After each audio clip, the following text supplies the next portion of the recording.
Ça y est, on y est. Là, c'est le printemps. Allez, on y va.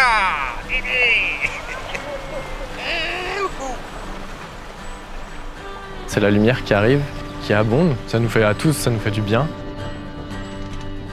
Ça va se traduire en fait par les blooms de printemps.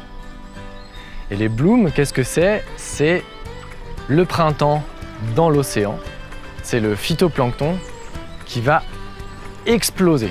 Et là, on sait que c'est bon signe. On sait qu'il y a de la nourriture dans le milieu, qu'il y a le printemps dans la ria et que du coup, nos huîtres, elles commencent à grandir.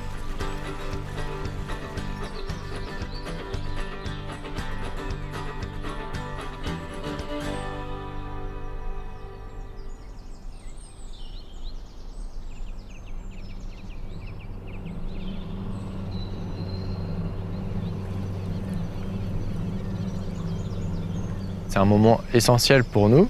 On va s'occuper du naissin, des petites, qui ont été captées sur nos collecteurs l'été dernier. Au départ, on les chouchoute quand même un petit peu parce que c'est pour la survie de l'entreprise derrière, donc on en a besoin pour la production. Ça assure la production sur les 3 ans à venir, donc on fait attention quand même, quoi.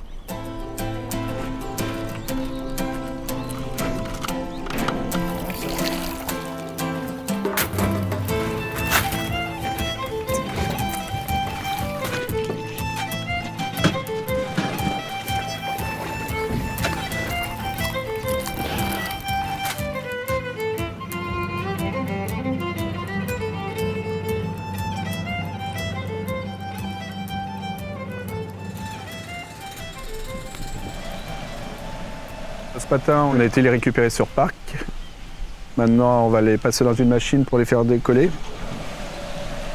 Et après, on a une machine pour les cribler par rapport à leur taille. Et après, on les remet en poche parce que c'est vraiment tout petit, ça fait 4 et 8 mm. Et donc, on continue la production en poche pour éviter la prédation et tout ça, les crabes. C'est parti pour 3-4 ans, quoi. C'est un moment émouvant quand tu as tout ton essaim qui est là en fait entre tes mains. Tu sais qu'en fait c'est ça qui va te faire vivre dans 3 ans.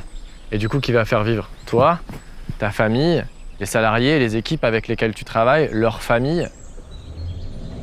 J'ai repris l'entreprise familiale et je me suis jamais posé la question. En fait, ça s'est fait comme ça. De tout gamin, j'ai toujours été à la côte et tout, et donc ça s'est fait naturellement. Moi, j'ai un cursus un peu différent dans le milieu médical. Et donc, j'ai tout arrêté, j'ai tout plaqué et j'ai rejoint Yoann donc, il y a une dizaine d'années en tant que salarié. Et ensuite, j'ai repris des parts dans l'entreprise pour être co-gérante avec Yoann.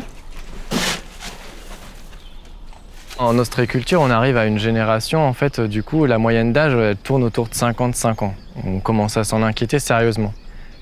Depuis l'année dernière, ou cette année, je ne sais pas exactement, on est entre 10 et 15% de taux de renouvellement de la profession par endroit. Donc ça veut dire qu'en fait, l'hiver a été long, mais qu'il commence à y avoir une nouvelle génération qui arrive. C'est un rocher. Et là, t'as une huître si tu veux. Ah ouais?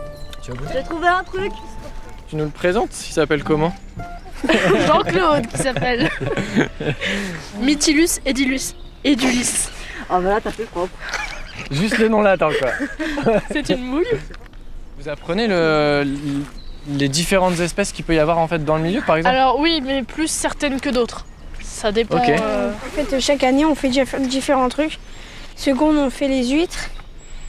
Première, on fait les poissons. Et terminale, on fait les algues. Nous, en seconde, on a du naissin qui est arrivé.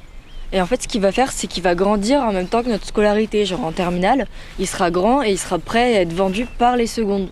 Genre, Vous suivez le cycle au complet. Ouais. Bon, allez, comment la pousse cet printemps alors? Je leur souhaite de réussir et que c'est un beau métier. Ils vont apprécier de travailler un produit naturel. Puis c'est vrai qu'après, dans le travail, si quelqu'un a un souci mécanique ou un souci de place ou un souci n'importe quel souci, on est toujours là pour essayer de trouver une solution. Donc ouais, c'est un métier où on est tous solidaires. Le syndicat ostréicole de la Ria d'Etel, en fait, c'est le rassemblement des ostréiculteurs ici qui vivent du même milieu, du même métier, du même bassin versant. On est une majorité en fait, des ostréiculteurs de la Ria d'Etel à être impliqués dans ce syndicat parce que du coup, il y a un historique, il y a une convivialité et qu'on a du plaisir en fait à partager et à défendre nos intérêts communs. Aujourd'hui, en ostréiculture, on est tous raccords, on est tous unis sur une cause commune. C'est que l'eau, on le partage tous, qu'on est les sentinelles de notre milieu naturel et qu'en fait on est un bouclier pour tout le reste autour, pour les baigneurs, pour les pêcheurs, pour les plaisanciers, pour ceux qui profitent de l'eau de manière générale et même pour ceux qui la consomment et tout ça plus tard, quoi. Ça, c'est un bien commun et qu'il faut qu'on le protège.